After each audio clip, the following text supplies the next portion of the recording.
adalah untuk menyampaikan jiwa yang terdapat di dalam karya sastra tersebut. Setiap karya bagi saya itu adalah makhluk hidup, bukan makhluk mati. Jadi cerita sebagai novel atau benda biasa itu tidak akan bernyawa. Tetapi ketika kita memberikan roh kepada naskah tersebut, maka naskah itu pun menjadi bernyawa dan nyawa itu kita yang menghembuskannya. Itu yang saya yakini. Jadi sebelum kita mulai belajar membaca, hal pertama yang harus kita ingat adalah kita harus menghormati karya sastra itu. Dalam membaca itu yang terpenting adalah vokal. Dalam elemen vokal itu sendiri ada namanya audibility. Audibility itu artinya keterdengaran. Pemenggalan yang salah pada kalimat yang benar bisa berarti salah, gitu. Itu yang sangat harus hati-hati sekali. Cerpen Marina Herlambang, judulnya Pulang. Ya. Nanti kita bergiliran semua harus baca juga ya. Ini kan workshop, jadi bukan saya yang berlatih tapi peserta. Cuma ini sebagai barangkali gambaran. Sudah sejak lama aku tak pernah lagi merasa ada tempat yang layak untuk kusebut sebagai rumah. Sebuah rumah yang diisi dengan kasih sayang, kehangatan, tawa riang yang di dalamnya hanya ada aku, ibu dan ayah. Bukan ibu dan om, bukan ayah dan tante. Sungguh aku enggan pulang, enggan mendengar keluhan ibu tentang ayah dan keluhan ayah tentang ibu. Aku muak dengan warna lipstikmu, Bu. Saya tidak lapar. Sambil memasang headset ke telinga, meski tak kunyalakan musik dari ponselku, aku hanya pura-pura mendengarkan musik. Aku enggan berbicara dengan ibu lebih lama. Aku tahu ibu tidak menyukai kalimat saya. Terlihat jelas ibu sedang menahan kekesalan. Sambil menarik nafas, dia berlalu meninggalkanku. Langkah ibu tergesa menuju kamar. Aku tahu dia pasti menangis, meluapkan kekesalannya pada bantal, pada kasur, juga pada Om Robert. I'm her mom, kisah ibu. Okay honey, I know. Don't cry. You have me. Aku muak dengan suara Om Robert yang terdengar seperti kaset kusut di telingaku. Aku masih tertegun dengan headset yang menyumpal gendang telingaku ketika ibu bilang, dia menganggap saya orang lain. Dia tidak pernah mendengarkan saya. Kau salah, Bu. Suaramu terdengar jelas menusuk gendang telingaku. Aku tidak pernah memutar musik dari ponselku. Aku hanya menyumbatkan headset ke dalam telingaku. Aku malas berbicara beramah tamah. Semuanya hanya klise. Meski ku akui, aku pulang karena aku mencintaimu. Kau tahu, Bu, hatiku pun sakit mendengar suaramu dan laki-laki itu. Akhirnya yang ku dengar hanya suara cicit, persis tikus, desahan halus dari kamar ibu. Aku muak, aku pergi, kembali pada sepi. Selamat tinggal, Bu. Nikmati harimu dengan laki-laki itu. Ya, segitulah dulu. Ya, saya baru baca cerpen ini, baru saja. Jadi cerpen ini cukup dramatis lah. Itu tentang perselingkuhan orang tua. Jadi dua-duanya punya selingkuhan. Yang saya tangkap adalah cerpen ini cukup sederhana, namun kompleks secara bersamaan. Cara bertuturnya sederhana, tapi tema yang diangkat cukup kompleks.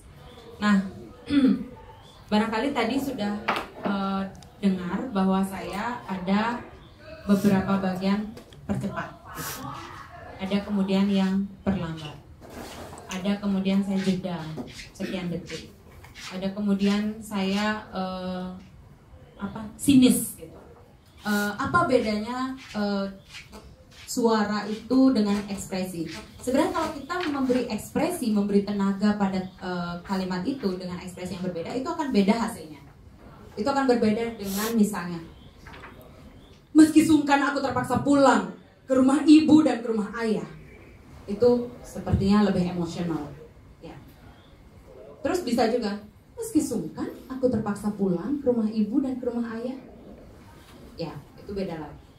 Jadi ketika kita memberi tenaga yang berbeda, hasil audio yang keluar itu berbeda. Jadi mungkin kita tidak bisa menyembunyikan ketika membaca itu kita apakah sedang tersenyum, apakah sedang cemberut, itu terdengar kedengarannya kamu nggak. Iya, tapi memang beda kalau kita membuka mulut lebih lebar. Itu berbeda produksi suara. Apa kabar? Halo pemirsa, apa kabar semuanya? Kembali lagi bersama Sonia di Ajang Guntur 104.6 FM, misalnya kayak gitu. Selamat pagi pemirsa, saya Sonia menemani Anda. Selamat pagi gitu. Jadi supervisor, oh, kamu kayaknya capek ya gitu. Nah dari situ saya belajar bahwa menjadi guru juga sama, tidak bisa juga berpura-pura. Jadi, nah audio ini tantangannya adalah yang mendengar kita tidak membaca teks, itu pertama. Jadi tugas kita lah membangunkan imajinasi bagi yang mendengar. Nah itu sih sebenarnya tantangannya. Oke, kita akan coba searah jarum jam apa berlawanan arah jarum jam nih. Karena kita akan menemukan kasus jika kita mencoba. Artinya kasus itu pasti beda-beda ya. Oke, Raisa mau mulai ya? Enggak. Ya, kamu aja. Sampai sini. Oke. Kita baca satu paragraf aja ya, atau ya satu paragraf aja sih. Jadi kita bisa kayak dengerin. Wih, ini cerpenku. Jangan. Ya boleh, ya apa-apa. Perempuan tanpa suara, Kadek Sonia Icayang. Saya adalah perempuan yang terlahir tanpa suara, juga tanpa nama. Saya tak punya suara dan tak punya nama. Apalah arti suara jika saya punya? Apalah arti nama jika saya punya? Saya tak pernah dipanggil. Saya tak pernah ditanya pendapat. Saya seperti tak pernah ada. Saya seperti ada hanya untuk tiada. Wih, top. Makasih. Ntar dulu, gimana menurut kalian? Gak apa-apa kan ya dinilai? Kalau saya nilai, vokalnya unik ya? Unik. Jadi audibility-nya itu cukup, terus speed-nya cukup, terus tenaga power-nya juga cukup. Itu karena tuntutan paragraf itu memang, jadi ada tuntutan paragraf sebenarnya, tuntutan paragraf itu masih aman lah awalnya. Jadi bacanya udah dapet lah. Ini tips juga kalau rekan-rekan menulis cerpen, salah satu cara menakar cerpen kita bagus nggak ketika dibaca, yaitu membacanya berulang-ulang gitu. Terus saya tak pernah dipanggil, saya tak pernah ditanya pendapat, saya seperti tak pernah ada, saya seperti ada hanya untuk tiada. Jadi jeda di situ. Nah, namamu siapa? Imas. Imas meskipun nggak kenal saya kan? Tapi Jadi kepo ya, oh kepo. Oh, ya, tapi dia sudah cukup bagus membaca. Tepuk tangan buat Imas. Yeay. Nanti lebih confident aja lagi. Bus bergerak meninggalkan Zwolle, Belanda, menuju La Rochelle, Prancis. Keindahan Zwolle masih mengiringi kami, yang kami perjuangkan 2 tahun lamanya. 2 tahun kami berlatih, 2 tahun kami bersiap. Aku Layan Sari, terbayang adegan demi adegan yang telah menjadi bagian di jiwaku. Pementasan di Zwolle berlangsung di Universitas Windesheim. Duta besar hadir membuka pementasan kami. Beginilah adegan pembukanya. Ya. Nah, ini juga kebetulan cerpen saya, oleh-oleh dari Belanda dan Prancis. Cerpen saya itu dimulai dengan setting bus meninggalkan Zwolle. Tapi kalau kita memulai dengan setting, itu harusnya lebih kayak, jadi gini, ketika sebelum membacanya kita harus terbayang dulu apa yang terjadi. Jadi kita bayangkan ketika kita mengatakan bus meninggalkan Zwolle, maka di pikiran kita itu ada bus meninggalkan sebuah tempat. Nah, kebetulan Zwolle itu kota cantik, kecil sekali kota itu di Belanda, dan saya sampai sekarang saya sangat ingat Zwolle itu cantik banget. Jadi bangun di imajinasi kita bus meninggalkan Zwolle. Jadi pas kita ngomong itu bisnya jalan di imajinasi kita. Bus meninggalkan Zwolle. Kita lihat bus itu akan berbeda dengan bus meninggalkan Zwolle. dengan bus meninggalkan surga. Beda dengan bus meninggalkan surga. Gitu. Ya kan? Terbayang nggak ya bahwa kalau tadi Raisa masih baca, tapi belum memberi tambahan imajinasi ke apa namanya, ke kalimatnya, gitu. Nah, itu juga tipsnya kalau misalnya kita membaca, terbiasa membaca dengan keras sambil membayangkan, itu lebih bagus sebenarnya. Seperti tadi kalau perempuan tanpa suara, bayangkan aja, saya tidak punya suara, juga tidak punya nama, tapi kok dia punya suara gitu. Oh, itu pikirannya, bukan suaranya, itu pikiran yang bersuara. Dia sebut itu suara, padahal itu pikirannya, bukan suara. Kayak gitu. Gini, tips membaca judul itu adalah, ini judul aja ya, judul aja, belum yang lain. Itu sebenarnya adalah starting point kita menarik perhatian audiens. Jadi membaca judul tuh nggak boleh remeh-temeh. Jadi kayak, karena saya ingin berlari, Kadek Sonia Vicente, itu nggak bisa kayak gitu. Sorry ya Mbak Rena, tapi itu kayak yang karena saya ingin berlari, Kadek Sonia Vicente. Itu karena kita ngajak orang masuk ke dunia lain gitu. Dunia lain, gitulah ya. Kayak iya. Karena saya ingin berlari. Sejak usia saya belum genap 4, kata Merti, saya telah berlari mengelilingi desa sebanyak 7 kali. Sejak saya sadar bahwa saya perempuan, yang ada tak hanya segenggam dendam, tapi juga seiris sakit hati dan segores luka. Bahwa saya pernah dipermalukan di depan semua orang oleh bapak saya sendiri. Saya sudah 5 tahun, kata orang, ketika berlari telanjang, mengelilingi desa dengan berlari 5 kali putaran. Semua orang menikmati tubuh saya, mengupas setiap inci tubuh saya, dan merampas hak asasi saya untuk melindungi tubuh, jiwa.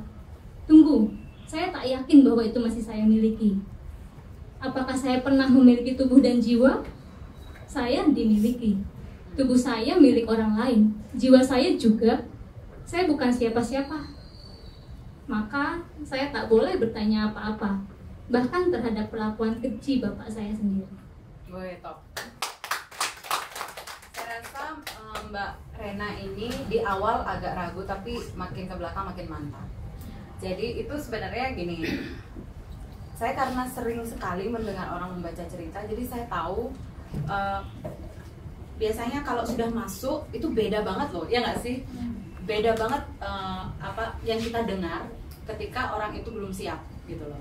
I just can differentiate which one is not ready and which one is ready. Ketika dia memulai, dia nggak ready, tapi begitu masuk kalimat ketiga, kalimat keempat, dan kalimat kelima, bahkan sampai mau ending dari yang dibaca itu mantap banget. Ketika kalimat terakhir apa tadi yang kamu baca? Saya tak boleh bertanya apa-apa. Oh ya, saya tak boleh bertanya apa-apa. Terus lanjut. Bahkan terhadap perlakuan keji. Bahkan terhadap perlakuan keji bapak saya sendiri. Ya, itu kayaknya dia dapat gininya, apa, emosinya dapat, masuknya tuh mulai enak gitu loh, ya. Audiobook ini adalah peluangnya begini. Ketika saya nanya sama mahasiswa saya ya, karena mahasiswa itu sekarang kan lebih kekinian gitu lah ya. Apa sih bedanya kalau kamu nonton YouTube dengan podcast atau ini Anchor? Bedanya gini Bu, kalau YouTube itu kan ada visualnya. Kita kadang terdistract dengan visualnya, bukan dengan kontennya. Tapi dengan adanya podcast, Anchor or whatever you call it, Spotify, itu dia lebih kayak membuka telinga gitu, karena memang tujuannya mendengar. Jadi itu adalah peluang kita untuk melakukan our best gitu. Itu kenapa radio tetap hidup sebenarnya, ya kan? Kalau nggak gitu radio udah mati gitu. Jadi masing-masing ini ada challenge-nya. Dan inilah kekuatan audio. Ketika kita memberi jiwa, maka itu akan benar-benar bernyawa sekali. Dan kalahlah itu. Buktinya adalah mahasiswa saya bilang, Miss, sekarang tuh yang lagi ngetren itu cerita misteri yang direkam. Beneran ya? Terus saya kepo dong cerita misteri. Ternyata benar. Itu misalnya ada cerita KKN gitu di sebuah desa yang serem. terus baca sendiri dengar sendiri malah tuh merinding juga. Artinya karena itulah kekuatan kita audio gitu loh. Jadi itu dia benar-benar konsentrasi gitu ya. Baik, kita lanjut ke Mbak Nani. Kereta berhenti di jalur 3. Guguk tiba-tiba saja menyerbu. Saat kakimu menjejak peron stasiun balapan, sensasi naik kereta yang selalu kau suka seketika berubah. Dari lempuyangan, kau bertolak pukul 11 siang. Yogyakarta, Solo memang dekat. Namun kau merasa perjalananmu kali ini teramat singkat melebihi biasa. Perjalanan dengan kereta api lokal ini tak nikmat sama sekali. Ya, kau tak bisa menikmati suasana gerbong khusus pria, kereta pramek layaknya. Kepulanganmu sebelum-sebelumnya.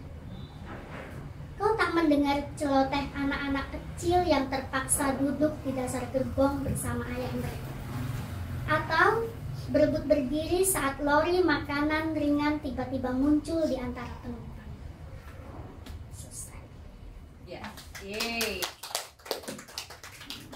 Saya suka ininya Mbak Nani, itu juga unik ya. Jadi vokalnya itu khas gitu. Oke, good Mbak Nani. Ntar kita lanjut. Silahkan. Ya, saya Marta. Semua. Sekalian perkenalkan diri ya. Kembang api buat Surna. Di mata Surna, menonton atraksi kembang api adalah satu hal yang menakjubkan dalam hidupnya.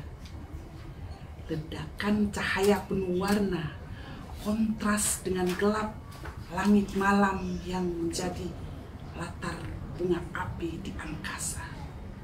Suasana, suara dentuman yang bergelora disusul tarian sinar yang berpendar menghiasi cakrawala. Bagaikan ribuan bintang yang tiba-tiba muncul dengan dramatis dan menyihir jiwanya.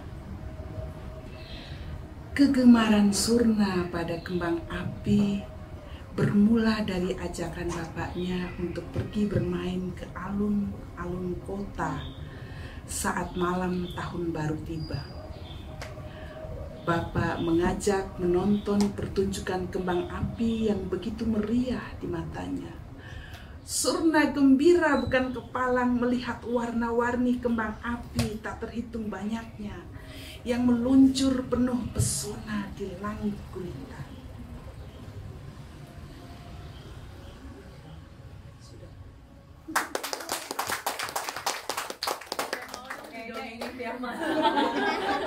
Iya udah, ini ya expert banget. Iya.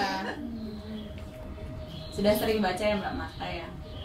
Iya, dulu saya volunteer di ini perpustakaan. Wah, pantesan. Perpustakaan tunanetra di sini Iya, di Jogja. terasa banget kok yang udah sering baca itu beda banget. Jadi memang kalau seperti Mbak Marta itu imajinasinya terhubung ya, langsung kayak tergambar gitu imajinasinya.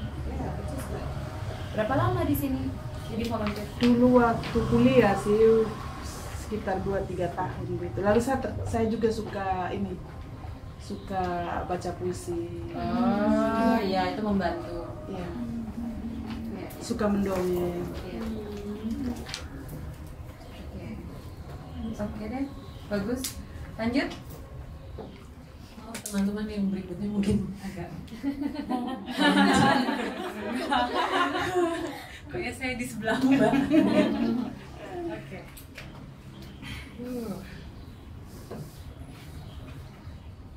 Dendam Ibu, Adek Sonia Percaya. Wajar saja dia begitu. Dia kan sudah punya istri. Sialan. Dia bikin aku jumawa dan senyum sendiri saat dia bilang, "Kamu cantik pakai baju itu." Aku sesungguhnya tahu, tapi enggan mengakuinya. Seorang pria apalagi pria beristri, paham betul bagaimana membuat wanita merasa amat nyaman berada di dekatnya. Aku juga begitu, merasa amat nyaman jika ada dia di sisiku. Tapi dia sudah beristri, dan aku menjadi amat marah ketika mengetahui keadaan itu di hari kemudian. Karena aku akhirnya bisa menyimpulkan sendiri seperti apa dia sesungguhnya. Tak lebih dari seorang pembual. Jadi, aku pikir harus kuhentikan kekonyolan ini. Memang, aku masih sangat mengasihinya. Meski kini aku mulai ragu pada perasaanku sendiri. Terkadang ingin kulenyapkan dia. Kulenyapkan hingga tandas.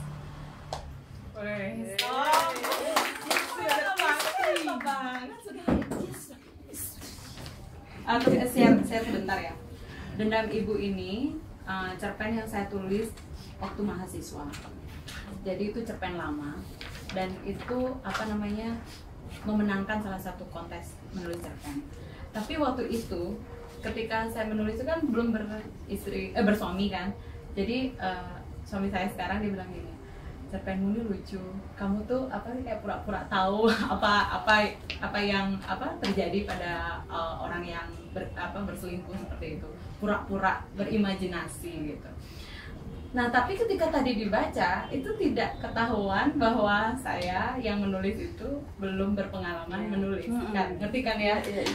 Gimana ya? Kalau saya baca sendiri, karena mungkin saya penulisnya saya subjektif kan, aduh kok kayaknya cemen. Tapi ketika dibaca tadi kayak berjiwa gitu, jadi makasih banget. Saya juga acting kok barusan. Tapi kalau kan tadi kan kayak ketika baca tuh kayak ada rasa gregetan, gemes gimana, itu terdengar loh di secara audio, itu keren. Bayangin aja kalau misalnya datar gitu kan, itu kan beda, emosinya nggak kesampaian gitu. Bisa nggak kalau baca datar, coba? Bisa. Tanpa penekanan emosi apa? Wajar saja dia begitu. Dia kan sudah punya istri. Sialan. Dia bikin aku jumawa dan senyum sendiri saat dia bilang, susah ya. Tapi tetap bagus, berarti kamu pasti pembaca cerpen ya? Iya. Pernah jadi pembaca cerpen. Oh gitu. Yang bagus. Iya, datar juga dia bagus ya. Iya. Sama bagus. Karena setelah datar itu aku punya ide juga. Kan ada juga orang datar kan? Iya kan? Ada juga orang yang dia nggak datar sebenarnya. Iya. Dia meskipun bacanya datar, tapi mulutnya artikulasinya dia iya. kalau datar kan bergerak. Iya. nggak gerak, Iya. tapi dia Tadi pas baca ini, aku langsung, aduh buset, ini bukan aku banget nih. Gimana? Oke, jadi kalau ada orang yang selingkuh gimana? Mengimajinasikan. Bisik dong ya, dia takut-takut gitu Iya. ngomong. Sama sebenarnya itu kan aku baca, aku tulis pas mahasiswa kan. Jadi aku ngerasa ini bukan aku banget gitu. Nah, tapi ketika dibacakan itu jadi lain gitu ya. Nah itulah, apakah bedanya cerpen yang dibaca dengan cerpen yang maksudnya dibaca out loud dengan cerpen yang dibaca silent? Itu perbedaannya adalah ketika kita baca out loud, kita meniupkan jiwanya ke situ gitu. Kalau kita baca sendiri aja itu sebenarnya nggak sedramatis itu. Coba deh, iya kan? Kalau baca silent gitu, apa sih, paling kayak biasa aja gitu. But when it is heard, itu menjadi sesuatu yang beda, kayak jadi makhluk yang beda gitu. Itulah bedanya ketika kita melakukan performance atau what do you call it, performing art. Lukisan sekarang kan juga bisa dibikin performing art, ya kan? Ketika pelukis itu biasanya kan melukis biasa, terus ada teatrikal, beda loh. Nah itulah kenapa saya rasa reading seperti ini sangat penting. Dan sepertinya audiobook ini akan ngetren gitu loh ke depannya sebagai saingan YouTube, karena orang lama-lama lelah YouTube juga ya. So ini bakalan apa ya, saya juga setelah diajak sama Mbak Indah ini, saya kepikiran bikin podcast sendiri untuk baca semua cerpen-cerpen saya. Kebetulan cerpen saya kan provokatif semua. Nanti baca Tetek deh. Tetek itu tentang seorang perempuan yang mengiris teteknya dan diikuti perempuan lainnya semuanya di negeri perempuan. Itu provokatif banget dan itu pernah dilarang di media massa karena itu kayak nggak untuk umum, ya kayak sadisme gitu. Dan itu juga pikiran saya ketika belum menikah. Jadi kalau sudah menikah udah nggak mungkin bikin cerpen gitu kan, apalagi punya ibu kan. Sebenarnya Tetek itu ada gunanya gitu.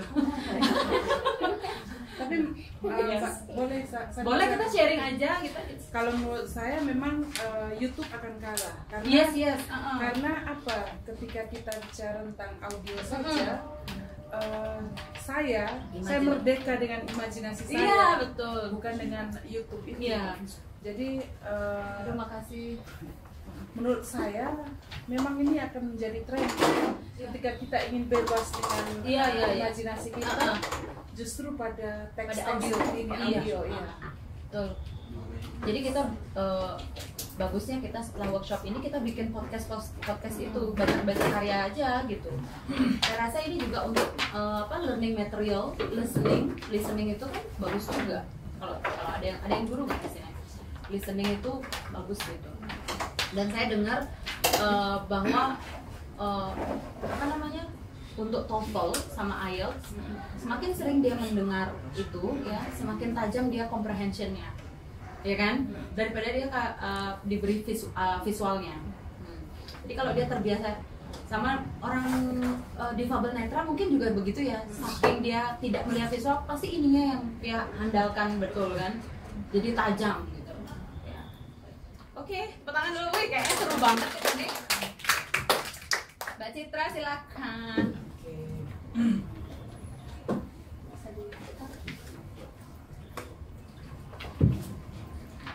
Penulis yang mengarang sendiri kematiannya.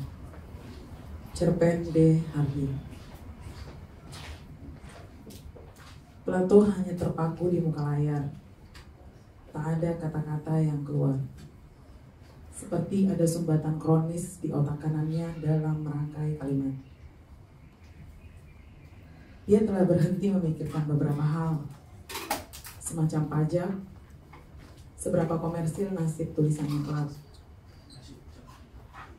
menjadi manuskrip sastra legendaris, atau sekadar ampas artefak pembungkus makanan. Orang-orang yang ia kenal satu persatu menghilang. Orang-orang seperti dirinya yang menggantungkan hidup dari tulisan-tulisan. Ya,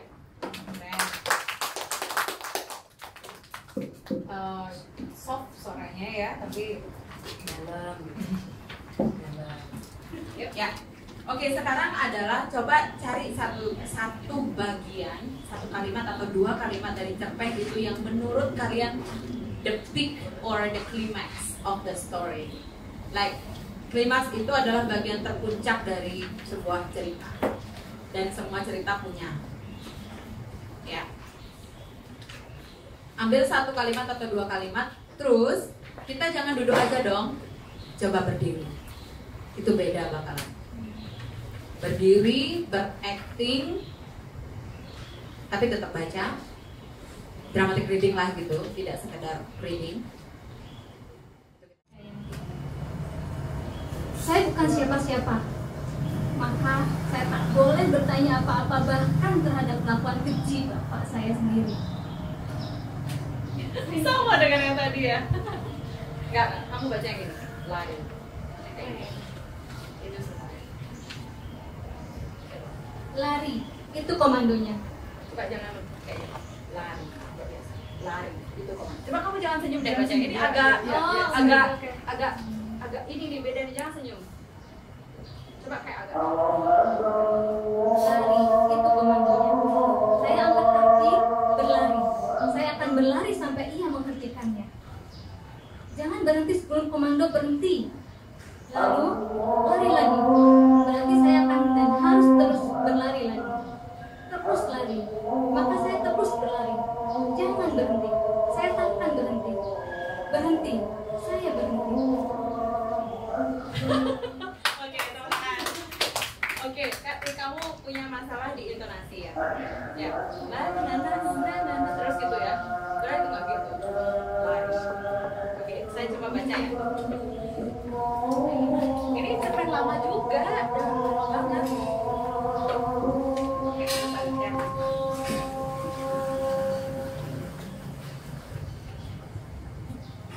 Lari, itu komandonya. Saya angkat kaki, berlari. Saya akan berlari sampai ia menghentikannya. Jangan berhenti sebelum komando berhenti. Lalu, lari lagi. Berarti saya akan dan harus berlari lagi. Terus lari. Maka saya terus berlari. Jangan berhenti. Saya tak akan berhenti. Berhenti. Saya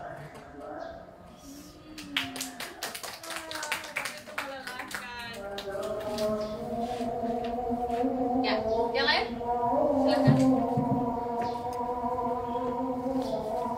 Sebenarnya kalau dramatic reading itu capek banget. Dan kita harus rela capek. Kita harus total. Bila perlu kita berdarah ya. Istilahnya ya. Karena untuk orang menerima pesan kita itu kita perlu relax banget. Kalau tadi Mbak Rena malu-malu, padahal bisa. Saya belum ngerti kalimat itu. Oh iya, benar. Iya benar. Oke, Raisa.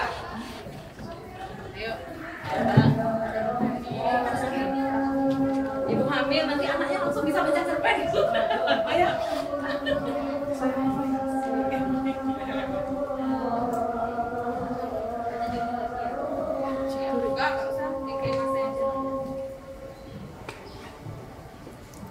Eiffel menggigil, sungai Seine beku. Aku juga. Kau mendekatiku. Aku disorot cahaya Eiffel. Aku begitu lelah dan begitu ingin bersamamu, membagi letihku. Aku lupa kau juga letih. Kau juga begitu ingin bersamaku dan kau juga ingin membagi letihmu bersamaku. Dan kita saling mencintai dan bergairah. Apakah kau menginginkan tubuhku, Jayaprana? Kau menginginkanku atau tubuhku? Coba Mbak Malka baca itu. Kamu baca part itu.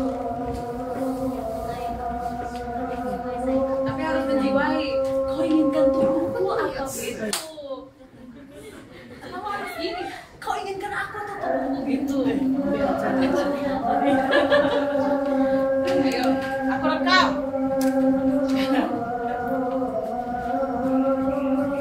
Eiffel menggigil, sungai Seine membeku. Juga kau mendekatiku. Aku disorot cahaya. Aku begitu lelah dan begitu ingin bersamamu. Membagi letihku. Aku lupa kau juga letih. Kau juga begitu ingin bersamaku dan kau juga ingin membagi letihmu bersamaku. Dan kita saling mencintai, bergairah. Apakah kau menginginkan tubuhku, Jayaprana? Lanjut lagi satu. Karena aku mau lanjut lagi satu aja, lagi satu kalimat doang. Kau menginginkanku atau tubuhku? Nah, itu keren. Iya. Iya, tapi kalau bisa bayangin aja kalau kita dengerin dia itu kan merinding gimana gitu kan. Jadi kayak oke, mau tertahan nggak? Aku ingat ada seorang coba cek di YouTube, Aqua Naruma. Dia adalah penyanyi, penyair berkulit hitam. Itu keren banget. Dia itu ngomongin tentang orgasme dalam bentuk musikalisasi puisi, tapi nggak jatuhnya elegan dan keren banget. Jadi Aqua Naru itu dia itu kayak desah-desah gitu aja, tapi jazz, musik genre-nya tuh jazz. Jadi musikalisasi puisi jazz gitu. Dan itu dong aku nontonnya sambil kayak flying gitu. Kayak karena aku ingat kamu ketika ingat apa Naru ketika itu.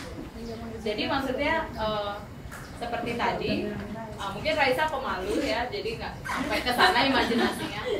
Tapi beda kan ketika itu dibaca dengan penuh bergairah juga, kita kayak ngedengarnya tuh kayak apa nih, apa gitu. Bayangin aja kalau orang tidak bisa melihat, itu cuma mengandalkan itu aja gitu. Itu sih kekuatan ya kan? Oke. Siapa lagi? Udah.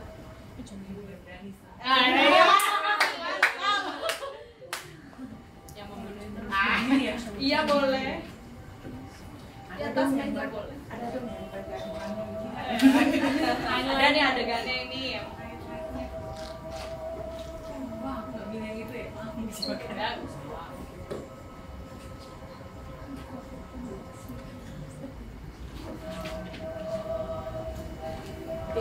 Jadi memang jelas sudah alasannya kenapa lelaki bangsat itu tak mau menikahi. Tiba-tiba aku ingat ibu. Tiba-tiba lelaki yang kejar-kejar itu dan membuatku tergila-gila itu terbayang seperti lelaki yang dulu meninggalkan ibu. Iya, oke. Itu klimaks menurun ya. Klimaks menurun. Ada kan jenis-jenisnya. Oke. Jadi pada intinya dia kayak itu terulang lagi pada dia. Next, Mbak Nani. Oh, kelihatan. Lagi.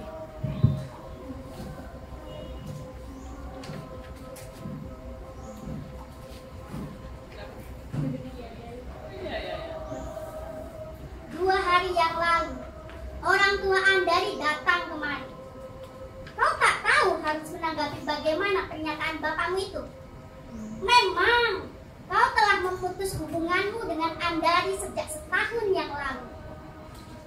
Tapi, alih-alih memberitahukan ini kepada bapakmu dan orang tuanya, kau dan ia sepakat untuk menutup rapat mulut kalian dahulu. Kalian tak ingin ada semacam kekecewaan mendalam dari hal itu kan? Kendati pastilah pada saatnya nanti, bapakmu dan orang tuanya juga tak akan mudah menerimanya.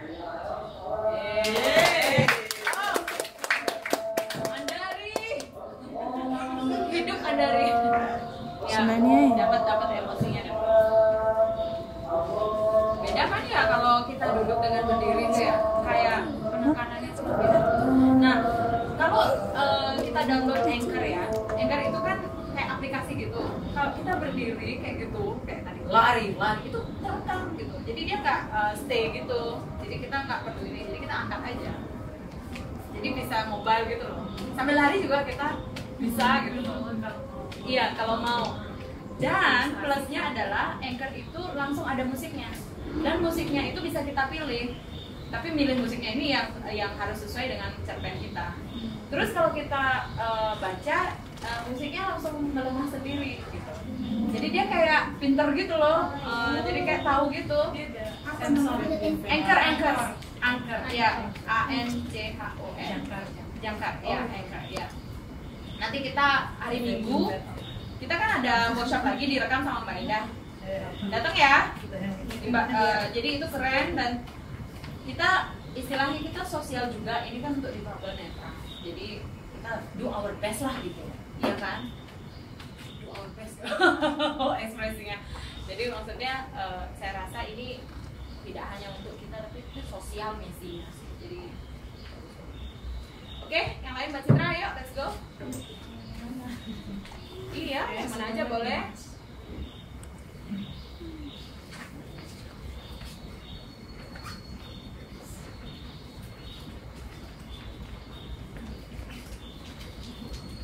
Kita berakhir 3:30, jadi ada 15 menit lagi untuk semua, jadi semua ya.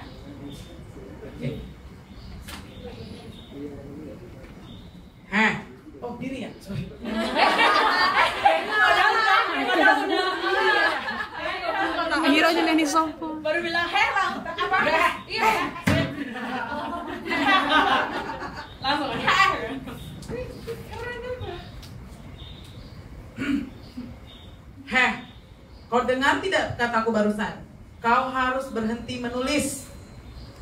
Lelaki di hadapannya berteriak sambil mengebrak meja. Kesadarannya seketika kembali ke ruangan ini. Hidupku hanya untuk menulis. Jika kau masih tetap keras kepala, maka kamilah yang akan menulis hikayat hidupmu, ujar lelaki kedingin. Matanya tersentak. Dia mengerti apa maksudnya. Kami adalah penulis berpengalaman. Sudah beberapa cerita kami tuntaskan. Untukmu, aku bisa pilihkan ending cerita. Mau dramatis, tragis, atau lenyap begitu saja. Ini privilege. Kami siapkan skenario-nya. Penculikan, perampokan, arsenik, kecelakaan maut, penembakan misterius. Tentu tak terdengar asing buatmu, bukan? Sepertinya aku tak punya pilihan. Ucaplah toh pasrah. Aku butuh kretek. Bagus itu, benar-benar. Ini klimaksnya ala-ala ya. Iya, keren. Mbak Imas sudah dapat nggak? Belum. Mbak, oke.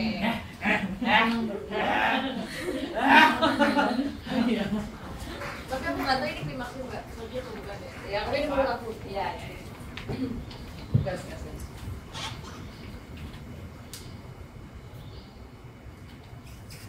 Laki-laki selalu benar, perempuan selalu salah dalam hal apapun.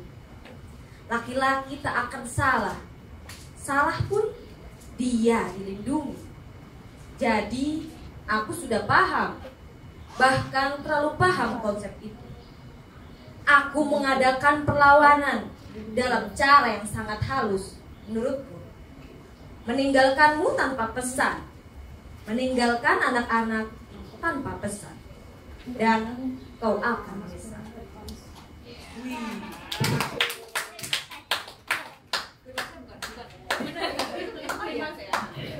Itu hanya dalam cerpen. Saya tidak seperti itu. Enggak bakal. Ayo, let's go. Ci. Jangan pergi rumpun melatiku. Jangan menyerah. Tolong jadikan cintaku sebagai penyemangatmu walau kau rasakan lemah. Pelajari lagi agar cinta itu segera membuncah. Tetaplah berdoa kepada Sang Penguasa agar hujan membawa rindu yang pergi.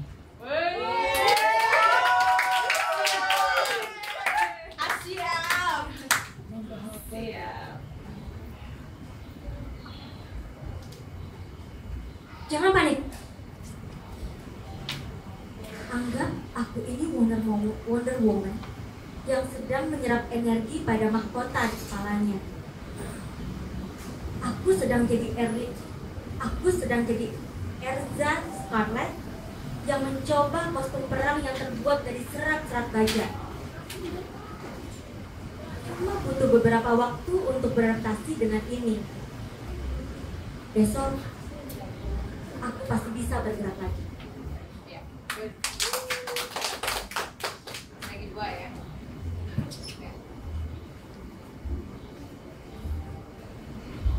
Apanya yang istimewa? Aku sudah tahu ini akan terjadi. Ya Tuhan, maafkan aku. Aku ingin sekali gagal. Kenapa kesombonganku juga tak membuatku gagal sekali saja? Please, aku ingin gagal. Itu ketika saya sombong itu. Ya sok-sokan nggak pernah gagal. Asik.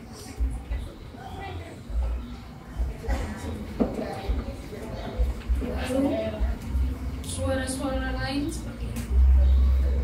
Desak-desak bersuara dari pengawal saya. Rambut-rambut harus disekujur tubuh saya, seperti terbebaskan dari pertahanannya yang terlalu lama. Saya seperti melepaskan lahar dari sebuah gunung api yang bersemayam untuk melawan saya.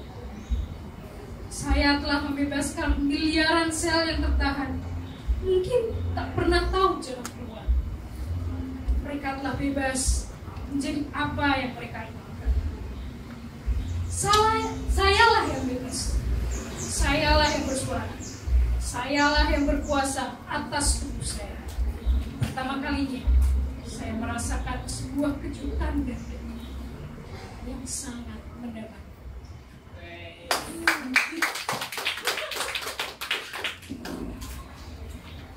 Ini cerpen saya terbaru.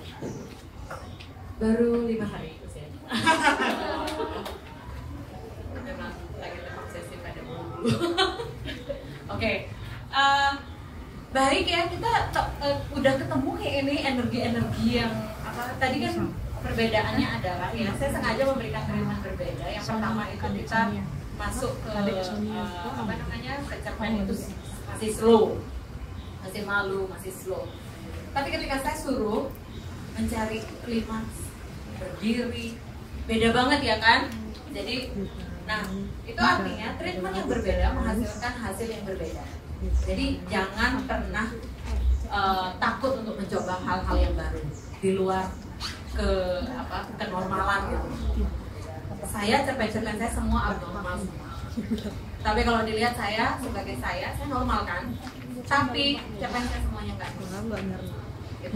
Seperti langit ini mengejekku, sok-sokan saya ingin gagal Tuhan, please gagal sekali aja. Ya kan, sombong banget. Tapi Tuhan apa tuh? At the end, Tuhan tuh ngasih dia gagal. Gagal aja dikasih sama dia Tuhan. Padahal even dia tuh apa ya? Dia tuh kan berharap gagal, dikasih juga mungkin. Padahal itu gagal. Nah, jadi filosofinya seperti itu. Kemudian kalau saya lihat tadi ketika saya mencoba lebih ke klimaks itu, semua baru muncul keaslian kalian ya nggak? Jadi keaslian daripada apa? Baru kalian berasa nggak normal. Disuruh normal. Jadi hari Minggu kita ketemu lagi untuk merekam. Ini luar biasa. Ini kita berapa orang sih? 2, 3, 4, 5, 6, 7, 8, 9, 10, 11, termasuk saya 12. Bayangin, kalau ada 12 cerpen yang direkam, itu luar biasa.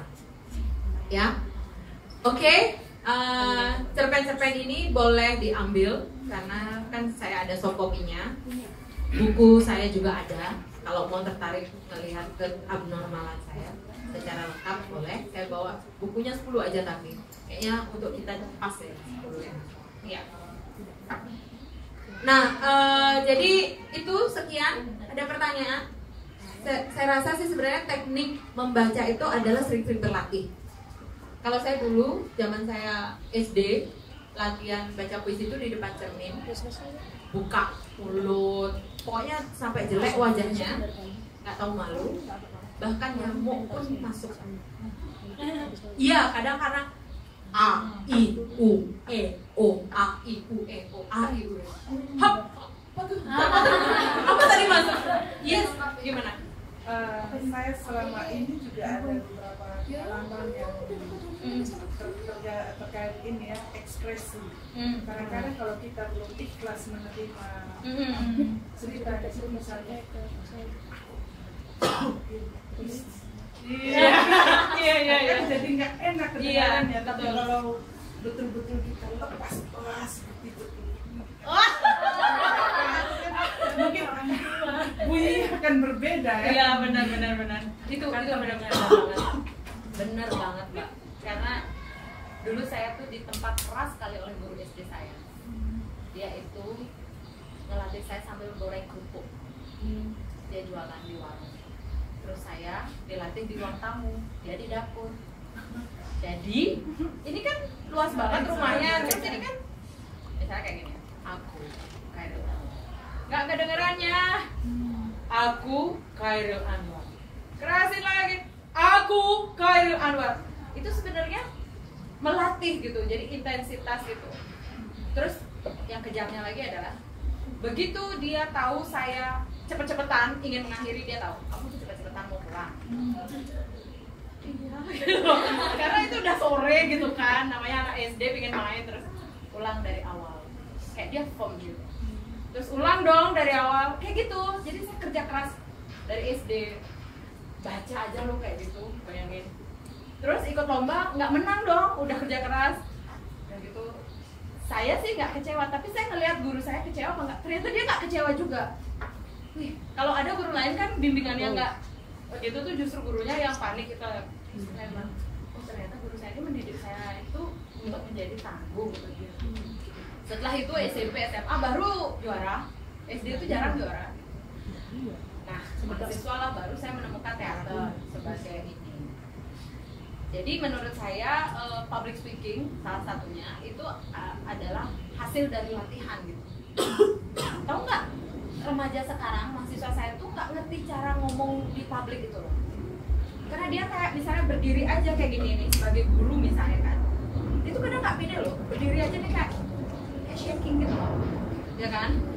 Selamat pagi anak-anak, apa kabar? Hari ini saya akan mengajar apa gitu kan.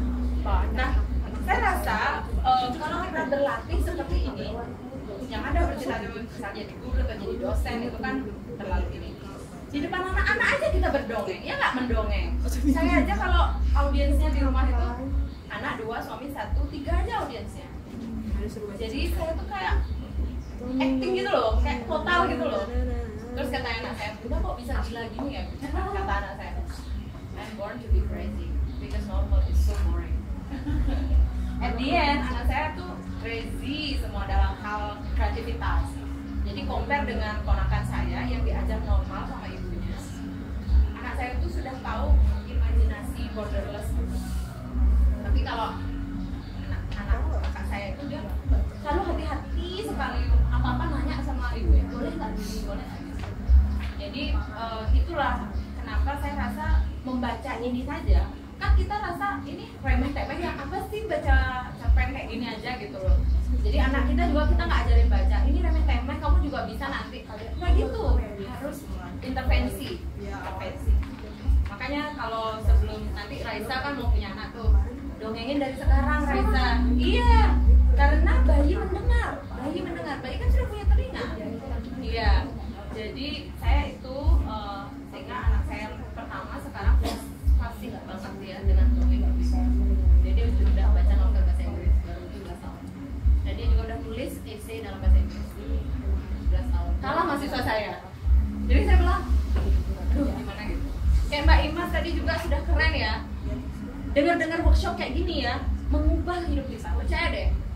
Kadang ada ibu-ibu tuh yang, aduh apa sih workshop gitu kan, mendingan ngerumping arisan gitu. Tapi kalau kita serius, workshop begini aja, ini akan mengubah kok. Minimal menambah tabungan subconscious kita deh. Ya kan, subconscious kita tuh pasti ada layernya di sini. Oh ini tentang audio book gitu. Apalagi yang memang udah kayak Mbak Nani berkecimpung di dunia kesenian, itu langsung dapat kan tadi. Siapa namanya tuh teh? Iya, Ira. Anda ya. Mbak Rena juga. Kalau Mbak Rena orangnya kalem, ya, soft ya. Baik hati berlalu. Ada ganas-ganas di sini. Ada satu ketika saya ke Malaysia conference, ada seorang storyteller namanya titik Blake gitu.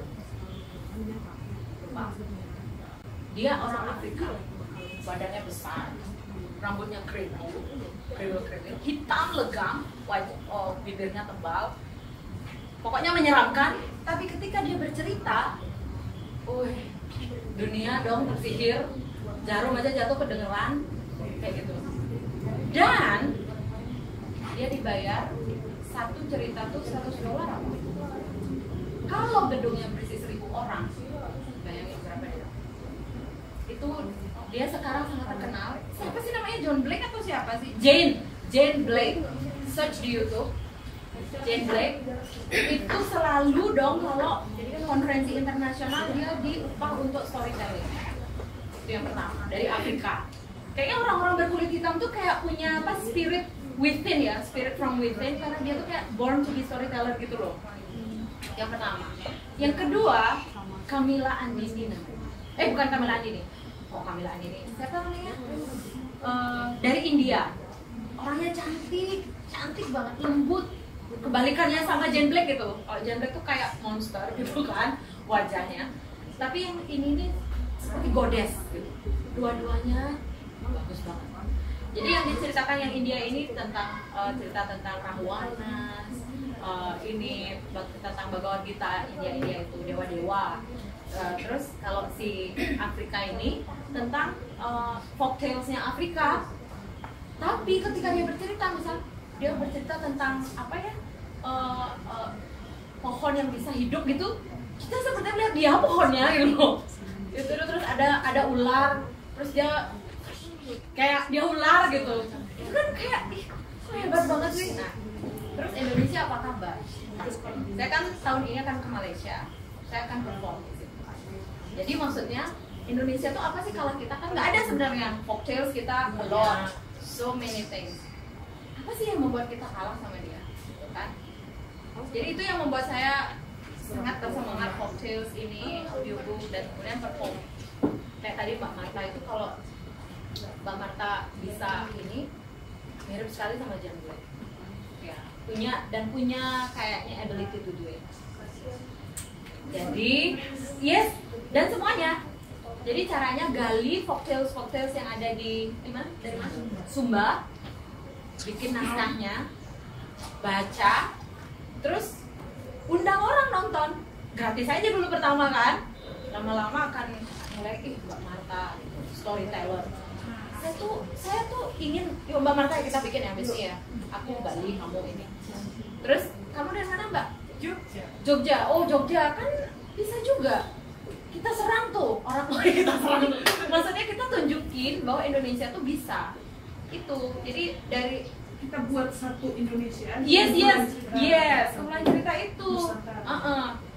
Saya bilang tadi sama kamu ya, kita harusnya sering ketemu kan, yang penerima project ini. Karena kan tujuan kita memang berjejaring ya nggak? Berjejaring. Mbak Nani misalnya dia punya ceritanya Mbak Nani dong, ceritain Mbak rumahnya dibakar, boleh Mbak ya? Itu aku tadi malam dia nginep di hotelku, aku sampai mau nangis loh denger ceritanya dia, karena dia mengalami hidup yang lebih sinetron dari lebih filmis daripada film itu sendiri. Nah kadang kan kita kalau ketemu orang kan kita nggak tahu dia terus langsung praduga gitu. Jadi kalau dengar dulu ceritanya kan, don't judge, listen, gitu kan? Don't judge, listen. Nah jadi sebenarnya narasi apapun yang kita miliki ini bisa kita kumpulin. Tapi ya hibahnya jangan selesai di sini lah, ya kan? Sepakat nggak? Ya, tepuk tangan. Halo, baru datang ya? Gimana? Iya, kita baru aja selesai. Iya, karena kita udah mulai jam 2 tadi. Nanti rekaman. Iya, nanti rekaman hari ini.